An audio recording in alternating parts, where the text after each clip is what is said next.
So I'm going to be discussing iMovie, the strengths and limitations. I've just got my Prezi up at the moment. I'll try not to waffle like I normally do. I'm sorry, but yeah, I'm sorry about that. But yeah, the strengths. By video effects, I mean they've got built-in effects that you can use, such as I used Vignette a lot, if that's how you pronounce it, which is good. Shows like it's like things are closing in, you know. Anyway, so yeah, you got those video effects, and a cool thing as well.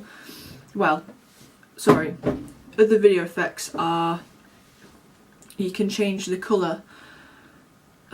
So I did a lot of in most of my clips. I changed the colour so the clips appeared more blue. To, you know, blue holds the connotations of being chilling, dark, down, depressive, you know, like it suits horror. You'd think something bad's going to happen, okay? So yeah, you've got those video effects there anyway, those little options that are good. And I also used overlays in my trailer, of which I used YouTube for that as well. On YouTube I found video overlays, downloaded them through another website, and then pretty much on iMovie you can change the transparency with additional options turned on, so that's what I did. And then I cropped out the part of the effect from the video overlay that I wanted, just laid it over the parts where I wanted the overlays. But that was really cool because I could have these effects in my trailer, such as scratchy effects like across certain parts. I haven't got the video on me right now, so I can't show you, but if I do get it, well, I will get it at a later time. I may upload that so you understand what I'm on about. But yeah, anyway, so I've got that, and there's also other bits and bobs, other overlays that I can just use as literally cutaways, if that's what you want to call them. But yeah, so that's cool. Ease of editing, by that I mean literally it's easy, a nice easy software to use. I used a lot of Movie Maker before, so that's really basic. And just transitioning over to iMovie, because I know how to use Movie Maker, iMovie is just, it's really easy. The transition was easy.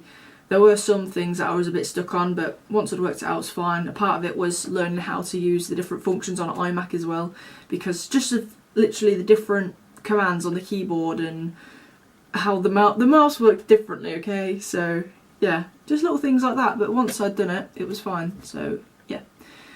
You've also got sound effects on iMovie, which are awesome, such as, what did I use? I used the door slamming, that was one of them I used.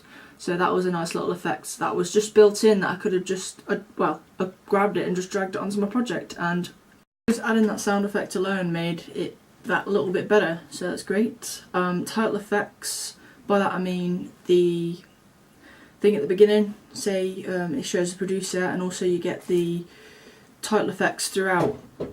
So you can do little cutaways, so you know the little bits that tell the story. That's what I mean, and they've got all little funky effects as well, you know, even if it's just simple fade in and out, anything really. And you can change all the fonts, the font sizes, font colour, with all of that as well, so that's great, and they look professional, and it's so simple to add them as well, so there's another pro. The limitations, because getting access to the software, it was a pain in the butt, because our sixth form doesn't have iMacs, so we don't have iMovie, and we also don't have any other editing software available, so we have to go to another school for that. So yeah, getting that is a pain, but never mind, it's just something we've got to do. Learning how to use the new functions is what I was talking about earlier, about using the iMac, learning how to use the different commands, and also other functions on there,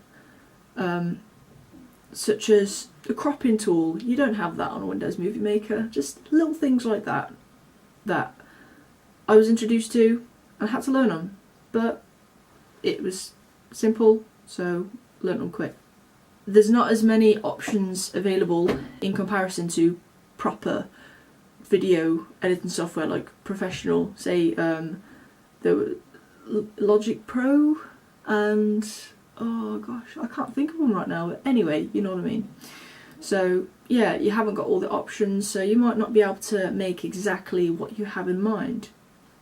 But obviously there's cons to professional software, that's going to be a pain to learn as well, so perhaps it's just more convenient to go with the simpler option that still has a lot of options that can get a result that is still decent. So yeah, maybe it's not a con after all, I don't know. And yeah, that is all. So hopefully I haven't waffled, and thank you for listening.